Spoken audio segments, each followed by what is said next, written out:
दरम्यान आरक्षणाच्या नोंदीवरून मनोज जरांगे आणि भुजबळांमध्ये पुन्हा खडाजंगी पाहायला मिळाली। रक्ताच्या सोयऱ्यांनाही कुणबी प्रमाणपत्र देण्याची मागणी जरांगेंनी केली, तर सरकारने जरांगेंचा हट्ट पूर्ण केला तर ओबीसी समाज नाराज होईल असा इशारा भुजबळांनी दिला। की पहिला असं झालेलं की ज्याची नोंद सापडली ज्या सालापासून त्याच्या सर्व परिवाराला आरक्षण द्यायचं, सगळ्या परिवाराला, त्याचा जो त्या सालापासून असेल त्याला। त्याच्यानंतर संबंधित नातेवाईक, दुसरा शब्द आहे त्याच नोंदीच्या आधारावर त्यांना द्यायचं। तिसरा शब्द आहे सर्व रक्ताचे सगळे सोयरे यांना द्यायचं असं ठरलेलं आहे। एक शब्द जरा थोड्या दिवसांनी सांगतो।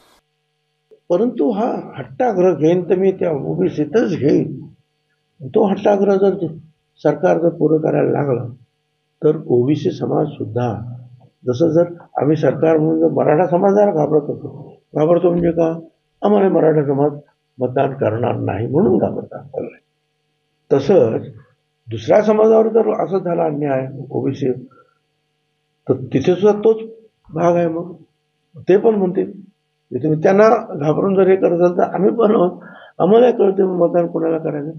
त्यामुळे सरकारला जे आहे दोन्ही बाजूने जे त्यांनाही आरक्षण द्यायला पाहिजे आणि ओबीसीला धक्का लागता कामा नये।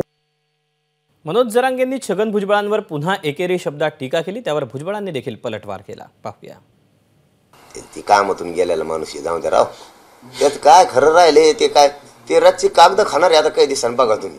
ते नसतेत का भाज्याचे त्याचे असे कागद जिलेबीचे, ते कागद चगळू नाही तिने आता, ते लयच कामातून गेलं होय, लयच याडा पाठ लागला होते मंत्र्याच्या हाताला।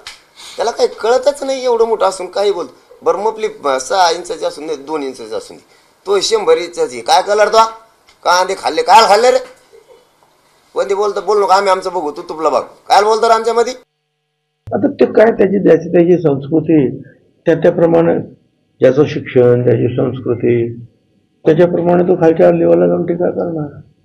त्याला असं आहे की टीका करायला चांगले शब्द सापडतात ना, पण ते जर चांगल्या शब्दाचा जर अभ्यास नसेल तर मग काही शब्द वापरायचे आणि टीका करायची। सतत एकेरी भाषेचा पण उल्लेख करा, म्हणजे सिनियर तुम्ही आहात, वयोवृद्ध आहात, तरी एकेरी भाषा आता त्यांचे आजूबाजूचे मित्र आपण बघितले, कोण पिस्तूलवाले आहेत, कोण काय आहेत, कोण काय आहेत, कोण काय आहेत, बेकार पिस्तूलवाले, सगळ्यांना माहिती आहे। एबीपी माझा, उघडा डोळे बघा नीट।